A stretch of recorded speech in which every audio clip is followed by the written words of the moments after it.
PV பக்தி tax YouTube channel சார்பாக எல்லோருக்கும் வணக்கம். ஆழ்வார்கள் என்றால் வேதத்தாலும் அளவிட்டு அறிய இயலாத பெருமாளின் எல்லா குணங்களையும் அவன் அருளாலே அறிந்து அனுபவிக்கும் ஞானம் பெற்றவர்கள் என்று கூறலாம். மொத்தம் 12 ஆழ்வார்கள். இவர்கள் வெவ்வேறு காலகட்டத்தில் வாழ்ந்திருந்தாலும் அவர்கள் போற்றி பணிந்ததெல்லாம் ஒரே பரமனைத்தான். இந்த ஆழ்வார்கள் திருமாலின் அம்சமாகவே அவதரித்தனர். பெருமானை போற்றுவதும் மங்களாசாசனம் செய்வதுமே இவர்களது வாழ்க்கை முறையாக இருந்தது.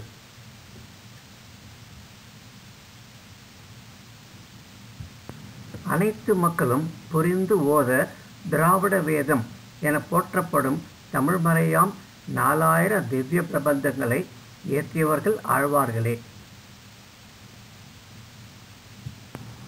ஆழ்வார்கள் என்று கம்பீரமாக பெயர் சூட்டி அழைத்தவர்களில் சிறப்பானவர் ஸ்ரீ மணவாள மாமுனிகள்.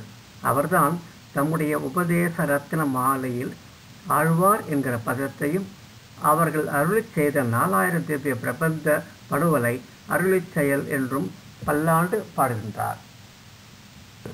இவர்களில் முதல் ஆழ்வார்கள் என்பவர் மூவர். சித்தாத்திரி ஆண்டு ஐப்பசி மாதத்தில் அடுத்தடுத்த நட்சத்திரத்தில் இவர்கள் பிறந்தது ஒரு அதிசயத்தக்க உண்மை.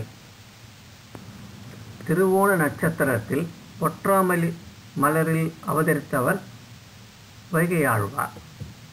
அவர் பொய்கையில் பிறந்ததால் அவருக்கு அந்த பெயர்.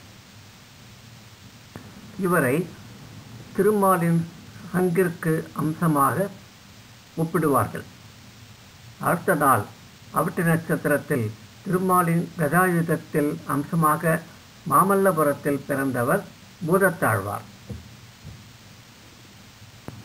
அடுத்த நாள் சதய நட்சத்திரத்தில் பெருமாளின் வாளின் அம்சமாய் மயிலாப்பூரில் உள்ள கிணற்றில் செவ்வி மலரில் அவதரித்தவர் பேயாழ்வார்.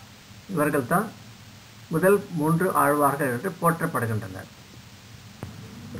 இந்த 12 ஆழ்வார்களில் இறைவனை இறைவனாக காணாது இறைவனோடு உறவு முறையில் வாழ்ந்ததால் ஆண்டாளையும், இறைவனை பாடாது ஆசானை பாடினார் என்பதால் மதுரகவி ஆழ்வாரையும் வேறு வரிசையில் தொகுத்து ஆழ்வார்கள் 10 பேர் மட்டுமே என காட்டுவாரும் உண்டு.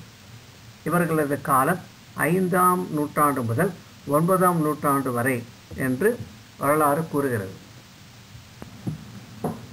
நாயன்மார்கள் எண்ணிக்கை அடிப்படையில் 63 நபர்கள் ஆவார்கள். இவர்கள் சைவ அடியார்கள் ஆவார்.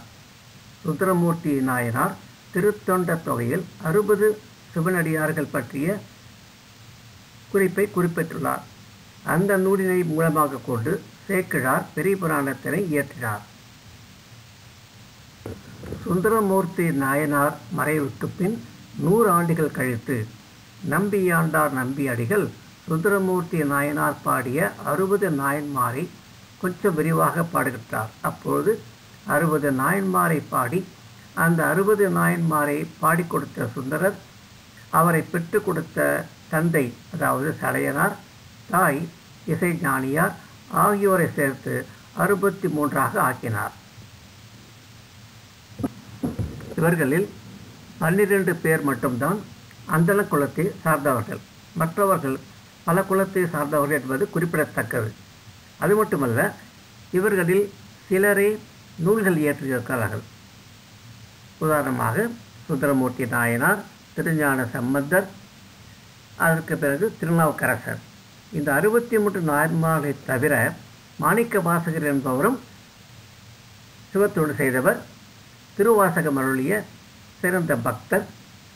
இவர் சொல்ல பரமசிவன் அமர்ந்து திருவாசகம் எழுதியது ஒரு தனி சிறப்பு. 12 ஆழ்வார்களும் 63 நாயன்மார்களும் மாணிக்கவாசலும் இவர்களையும் தவிர மற்ற மகான்கள் நமது இந்து சமயத்தின் ஆன்மீக வழிகளை மக்களுக்கு எடுத்து காட்டினர். யார் என்பதை பிறகு வரும் பகுதியில் காணலாம். ஓம் நமோ நாராயணாய. ஓம் நமச்சிவாய.